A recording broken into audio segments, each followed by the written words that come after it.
Good evening! I'm joined by my director and boss, Nick Knight, who has also recently just shot the campaign for Riccardo Tisci's Burberry, so it's very exciting that you're in the car with me. Thank you for coming along. Pleasure. We have literally just hop, skipped and jumped out of the second Burberry show under Riccardo Tisci. Very exciting. The first one I thought was a good start, so I was very excited for this one, and I wasn't disappointed, I must say. Particularly exciting because we were in the tanks in London Bridge. Nick and I both have different invites. Do you mind if I just hijack your... I've got gold and Nick's got silver, and what this means is we both had completely different show experiences. I've got gold on the inside. You've got gold on the inside and I've got silver on the inside, which I very much like. Oh no, I can't even get there. Here we go. Ta-da! We both had very different experiences, different music, different set. I had the luxury section, all rosewood seats and beautiful padded chairs, lots of press, very elegant and wonderful, and everything you would assimilate with Burberry. And Nick had a caged... chicken wire and scaffolding. Chicken wire and scaffolding, and a much more kind of aggressive environment. And so the show begins with some quite intense, I would say, GABA and BBC News, kind of that little do-do-do-do-do sound that we all recognise. And speaking of news about youths and how they're misrepresented, and then going into, as I said, GABA and some drum and bass.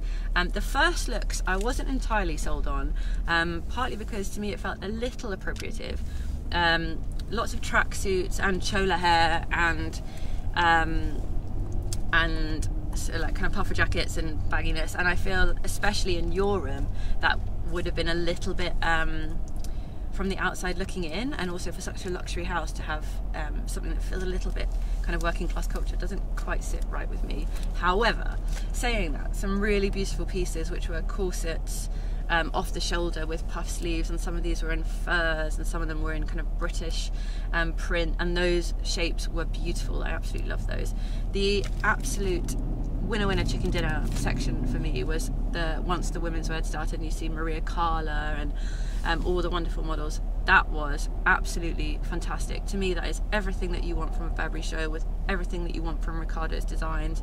Beautiful reinterpretations of the Max with kind of dramatic caping around the back and this kind of pea green, and wonderful shoes which were see-through with the logos and some with a slight point. I can see those going absolutely bananas, but not just for the fash pack, for the ladies who lunch, for the mums, for everyone. It was just beautiful, and I really loved these traditional house codes that you would you associate with Burberry, but kind of reappropriated with beautiful twists and tucks and logos, but done so wonderfully, and logos embossed in the puffers and scarves dramatically tied. I thought that was just beautiful and so elegant. The menswear as well I thought was leaps and bounds. I'm not talking about the first section, I'm talking about the second section of the show. So if you're watching on SHOWstudio, I mean the latter half of the images.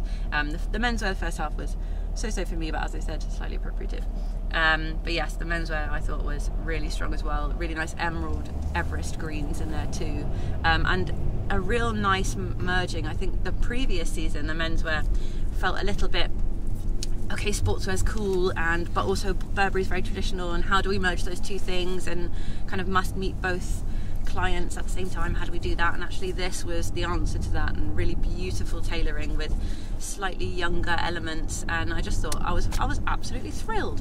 The music was so fun, and it was Lethal Bizzle and Giggs, which for me is a little bit more youth culture, and actually if you're unpicking it a bit, having this super luxe house with looking at these youth cultures is a bit at odds. I don't know how I felt about kind of Giggs and Lethal Bizzle, quite like fun, aggressive music that I used to listen to as a kid playing, and I don't know, there was a little bit of a disconnect there, but I thoroughly enjoyed it because I like the songs. Nick, I've waffled for ages. No, you haven't waffled at all. I was very interested in what you were saying, and because obviously only experienced the part I experienced. Yes. I experienced a very different show to you. I was put in a room with people like Peter Saville and Anna Blessman, Joe McKenna, who's a stylist who did the last Burberry campaign with me, Anna Wintour. So that was the room I was in. And as you say, it wasn't a room full of plush wooden and leather-covered seating. It was quite perfunctory benches, and all the way around the walls was scaffolding and chicken wire. And as the show started, local youths climbed up the chicken wire and into the scaffolding. I thought they were going to be free runners and parkour people, but I think they were just like the kids from this area, as far as I know. Yeah. And I haven't had that confirmed by a PR or anything, but that's what the sort of people around me thought. And the music was classical and beautiful and delicate, and actually the music we're using for the Burberry film we've just done, lots of piano, very classical arrangements, very beautiful, very deep emotionally, very, very refined and very elegant. That's so interesting. So he's playing with our world of small differences. He's playing with different things. You saw a very beautiful collection presented in a very beautiful space with kind of gabba music, and I saw a collection presented in a very brutal space with classical piano and beautiful, delicate music. Yeah. I didn't get the appropriation thing that you picked up on, because I think Burberry does come a lot from that. You know, so sort of football casual. I mean, that's where I've always seen Burberry, other than the kind of, you know, the Mac, but it's always for me been associated with football and kind of casuals, and then sort of terraces and everything else. That's where for the last 20 years or so I've seen Burberry. Obviously it went a little bit more sort of upmarket for a while under Chris Bailey. But you know, I'm a big fan of Riccardo, as one might imagine. I love the man very much. We had a great, very interesting time working on the last campaign, and which is just about, you know, we're still seeing images coming out. Get prepared for the end of the month. There's a lot more coming. Watch the space. Exactly. Watch all the spaces. But I thought that you know, the combination, and that you can't go with the fact this is our show. We're going to not watch it on TV. We are going to go to a space and have a bit of fashion theatre, which is what the great shows like this are. Then you need to take into account all of that, and to have throughout the whole, all behind all of the guests, you have these kids climbing up the chicken wire and climbing into the scaffolding. Literally, you can hear the sound of the chicken wire moving and the planks on the scaffolding and everything else. So you've got all the sounds of that, and on top of that you have this piano music, and on top of that you have the sound of rain, which I'm not sure if you've got in your room. We got rain in our room, so we had rain coming down, or the sound of rain coming out, which is all very beautiful, and of course all these incredible models walking through. Maria Carla and Natalia, and Rianne, and all the people I'd photographed in the campaign, and models associated with Burberry and associated with Riccardo. Whoops, there goes an ambulance. So it was, it's a very good show. And there were lots of clothes. I know from working with Riccardo what the areas that he's pushing in Burberry, which have been previously unpushed, are the men's tailoring. So he's really bringing up the level of men's tailoring and really making that part of the communication, so people understand what great tailoring they're doing at Burberry. So that's one area he's really pushing, and that was pretty evident throughout the show. Absolutely. So really great pieces, and fits a little bit, into the sort of general theme of really pushing men's tailoring in that sharp way, and kind of very clean lines and very simple. And then he's pushing the evening wear for women, which is spectacular. Really spectacular. Really absolutely gorgeous. I mean, I like the man. I like what he designs, and I always have done. So it's just a pleasure for me, to be honest. And the women's the evening wear, as you say, was beautiful, and it's something that Burberry weren't known for so much. They were seen as a kind of Mac and kind of daytime, and London slightly touristy kind of. It's something very synonymous with Riccardo, though. However, you associate Riccardo. I think he does evening wear really, really well. And so it's really exciting to see him do that for Burberry, and I look forward to hopefully seeing Burberry under some names at the Oscars, perhaps. And really, well, it could be now. It could be now. For what we just seen, it could be. I thought it was. Obviously, he entered into Burberry last season. And he had a bit of when a new designer with such a signature steps into a brand that has already such a signature, they have a slightly different marrying point. Because he's got to keep the audience, a Burberry client, and he's got to bring a new set of clients in as well without losing the old set. So there's a kind of difficult job, which I think he did incredibly well. I mentioned Peter Saville. Because A, he's a friend of mine who met him before the show, and also he redid the Burberry logo. Yeah. Last season with great sort of, it was used very much as part of the communication. Even the emails between Peter and Riccardo were sort of used as part of the advertising campaign, which I thought was great. And Peter's a very clever designer, graphic designer and art director. And he did something very clever, and he said to me, what you have to realise is the logo has to fit in the back of a trench coat, but it also has to fit in the back of a lady's blouse.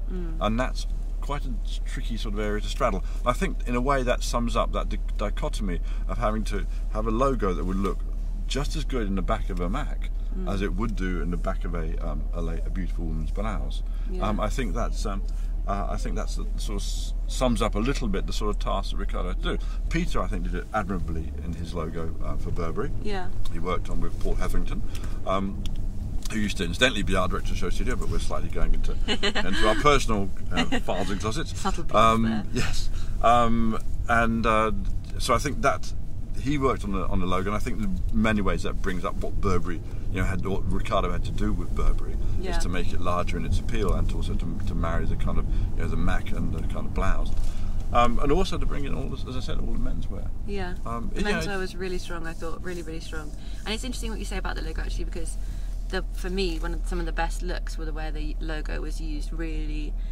Like intuitively, and it kind of embossed in puffers was so beautiful, and on these amazing scarves, and new on the shoes. Yeah, that kind of answers exactly what you were saying about how that logo has to morph into so many different things. Some of the shoes are just beautiful. The shoes were beautiful. Really spectacular. I loved some of the boots from last season. I thought some of the women's shoes for this were actually really beautiful. And I think because I worked on the campaign and we shot it in Barcelona, some months ago now. But when you work on a campaign like that, you see all the detailing, all the accessories, all the ideas followed through. Which when you go and see a show like that, and I don't go to many shows. It's not my cup of tea, to be honest. I don't particularly like being in that space. But when I do go, I want to go to a great show like a Burberry show. And I think that piece of fashion theatre we just saw was very interesting on the show level, even if you take the clothes to one side. But what I was going to say is, you don't actually see the clothes that well in a show, funny enough. So I'm sitting there and I'm looking around. I've got Peter over there, I've got Anna there, I've got Joe McKenna here, and you've got all these kids climbing on the scaffolding, you've got the show, you've got the music, you kind of look, it's a bit of an experience, but actually in a way I hardly saw the clothes. Yeah, but they move quite fast with the Burberry show. They move quite fast, that's true. And you kind of, and I just don't do it naturally. I tend to look at the girls' faces or the boys' faces. I don't tend to look them up and down. I mean, I probably should do as a fashion photographer, but it's not how you approach other human beings. It's not, you kind of look at them as people. Yeah. So I don't actually find the concept of a show particularly good for selling fashion. It's good for selling the idea of a show. It's good for selling a mood and lifestyle and ideas and those sorts of things. And particularly social media age. But I do find it sort of slightly strange that this is a sort of supposedly the best way to see the clothes. But actually, you sort of think, no, it's really not. And also that I was again speaking to Joe McKenna about this, and he was saying, because at the end, because all the kids on the scaffolding all start clapping and applauding and whooping and everything else, and you kind of think, yeah, that's what should happen. And I sit there and I clap because I think the designers put so much effort into the shows. Normally, you do get whooping. Do you get? If I'm honest. Oh right, that's mine good. was very like severe, quiet, very revered. Really? Situation. Oh, well, we had all the kids whooping, so everybody whooped along. I do think it's nice because people put a lot of effort into the shows. They deserve. You just have pure respect for somebody who's done a lot of work for something and done something amazing. That you should sit and clap. I think that's totally appropriate. Riccardo, I noticed, came out for the fraction of a second at the end. Yeah. He appeared in the kind of more rough trade room, and just. I wonder how he did that actually, running from room to room, different rooms. It must be a secret. Well, he's only two, isn't he? So I probably walked through your room. Did you go right down the aisle? No. Oh, really? Did you? But that's what bewildered me, because there's no connection between the two rooms. You have to go out to come. Right. Actually, now I figured it out, because I went backstage to say well done. So actually, I figured it out. There's a secret pathway. I think that's a good note to end on, because we're going to give Riccardo applause. We are going to give Riccardo applause. Well done, Riccardo. Well done, Riccardo. Thank you guys for watching. Yes, more of it. Can't wait for next season. Thank you guys for watching. Please do subscribe so you can keep in touch with all that's still to come. Lots more to come. And thank you guys very much. Thanks, Nick. Pleasure. Bye-bye.